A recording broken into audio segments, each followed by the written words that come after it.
Ok, bonjour. S'il vous plaît, présentez-vous.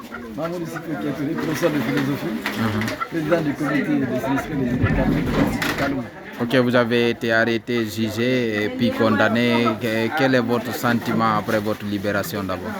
C'est un sentiment de satisfaction de revoir la famille, de revoir cette famille des sinistrés, la population sinistrée, de retrouver mes élèves, de retrouver le corps enseignant, de retrouver le quartier. Ok, allons-y. De retrouver le quartier aussi. Un plaisir de revenir ce soir. Hier j'étais à Coronti, aujourd'hui encore je reviens à Coronti. Ok, revenez un peu sur votre arrestation là. Bon, j'ai été arrêté dans des conditions assez déplorables parce que j'étais dans une concession scolaire, je sortais tout juste pour trouver à manger. J'ai été arrêté, emballé de force. J'étais dans un pick-up.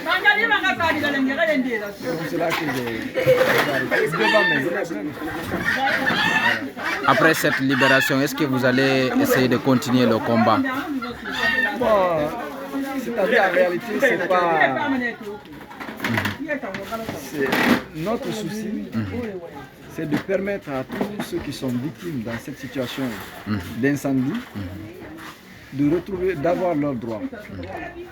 Leurs droits, nous avons droit à l'indemnisation. Parce qu'il y a eu évaluation. L'évaluation a été faite par les huissiers, je ne cesse de le dire.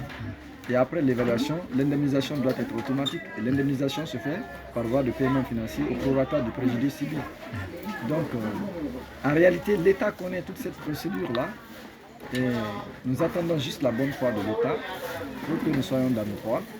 Et voyez, les gens qui sont en chantier, notre souci aujourd'hui, c'est que chaque maison soit couverte de tôle pour que chaque sinistré puisse bien passer la saison de pluie. Nous ne rejetons pas les offres du gouvernement si ces offres-là viennent directement aux concessionnaires, si ces offres-là sont destinées au bureau des sinistrés légitimement reconnus par eux-mêmes. Si nous sommes associés à la démarche, à chaque fois nous allons permettre à l'État de connaître le point de vue des sinistrés pour lui permettre de prendre la bonne décision. C'est ça notre rôle. Voilà. 3 mois avec sursis. Comment vous prenez votre verdict?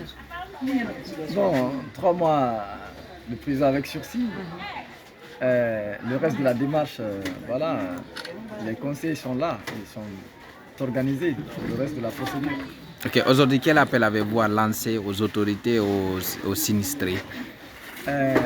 L'appel que je lance aux sinistrés, c'est d'abord un appel de solidarité, de calme, de sérénité aussi, parce que nous traversons une situation assez déplorable, c'est difficile quand même, mais je leur demande toutefois de garder le calme, la sérénité, la tranquillité. Voilà. À l'État, nous invitons l'État vraiment à un dialogue sincère, pour qu'une solution soit trouvée de façon définitive à la question de sinistrés, parce que ça ne fait que trop durer. Ok, merci. Voilà, moi j'ai une question pour vous.